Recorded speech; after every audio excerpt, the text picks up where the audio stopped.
السلام علیکم جی، welcome to our YouTube channel Penny Talkies. آپ کا میزبان عمید آپ کے ساتھ. جی ہاں، ارشد ندیم جنہوں نے کل جیولن تھرو کے اندر گولڈ میڈل حاصل کیا، جیسے جیسے انہوں نے گولڈ میڈل حاصل کیا تو انعامات کی برسات ہو گئی.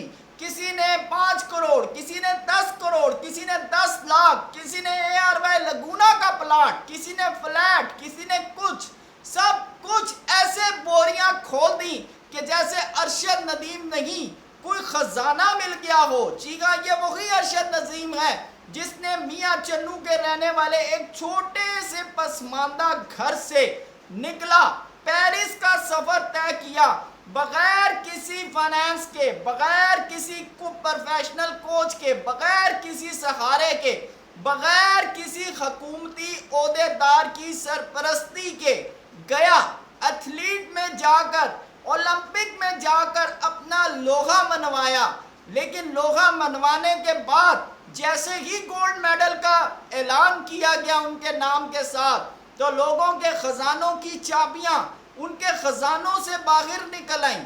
کسی نے 10 لاکھ کا انعام کر دیا، کسی نے 5 کروڑ کا انعام دیا، کسی نے 10 کروڑ کا انعام دیا، کسی نے ARY لگونا کا فلیٹ دیا، تو کسی نے زمین ارشد ندیم کے نام کرنے کا دعویٰ کیا. جی ہاں، آپ یہ بالکل سچ سمجھ رہے ہوں گے اور اس وقت تمام لوگ یہ سوچ رہے ہوں گے کہ ارشد ندیم تو گھر بیٹھے بیٹھے کروڑ پتی بن چکے ہیں. جی ہاں، بالکل اسی طرح جس طرح کامن ویلتھ گیم کے اندر جس وقت ارشد ندیم نے تمغہ لیا تھا تو اس وقت مان گئے تھے. بالکل آپ لوگ یہی سوچ رہے ہوں گے، لیکن میں بھی یہی سوچ رہا تھا. لیکن جس وقت میں نے ارشد ندیم کا گھر دیکھا، جس وقت میں نے ان کے گھر کے معاملات دیکھے، ان کے گھر کی چھت دیکھی، ان کے گھر کی دیواریں دیکھی، تو وہ سب دیکھنے کے بعد مجھے اس بات کا یہ یقین ہو گیا کہ ارشد ندیم کو جب تک یہ تحفے، یہ تحائف مل نہ جائیں، تب تک اس بات کا بالکل یقین مت کیجیے گا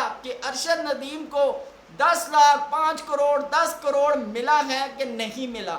کیونکہ اکثر ایسے انعامات کے اعلان ہوتے ہیں، دعوے کیے جاتے ہیں کہ ہم نے یہ دے دیا، ہم نے وہ دے دیا. بعض اوقات چیک باؤنس ہو جاتے ہیں، بعض اوقات وہ انعامات جو ہیں صرف دعووں کے دعوے رہ جاتے ہیں اور لوگ یہی بات کرتے ہیں، جی دیکھیں اس نے اگر گولڈ میڈل جیتا ہے تو کیا ہو گیا، اس نے اگر چاندی کا تمغہ جیتا ہے تو کیا ہو گیا، اس کو بھی تو اتنے پیسے مل گئے. جبکہ حقیقتاً ہمارے ایتھلیٹ بعد میں ان تمام سہارا لے کر لوگوں کو بتاتے پھرتے ہیں کہ بھائی یہ میں نے آپ کا فلانے وقت میں یہ چیز جیتی تھی. اور جب اب ان کے حالات دیکھتے ہیں تو حالات بالکل ڈیفرنٹ ہوتے ہیں. لیکن امید کرتے ہیں کہ ارشد ندیم کے بارے میں جس چیز نے جو دعویٰ کیا گیا انعامات دینے کا، اس امید کے ساتھ ہم یہ امید کرتے ہیں کہ اللہ کرے کہ ان کو یہ چیزیں ملیں، ان کو یہ چیزیں ملیں تاکہ آنے والے کل میں ہمارے اور بہت سے ایتھلیٹ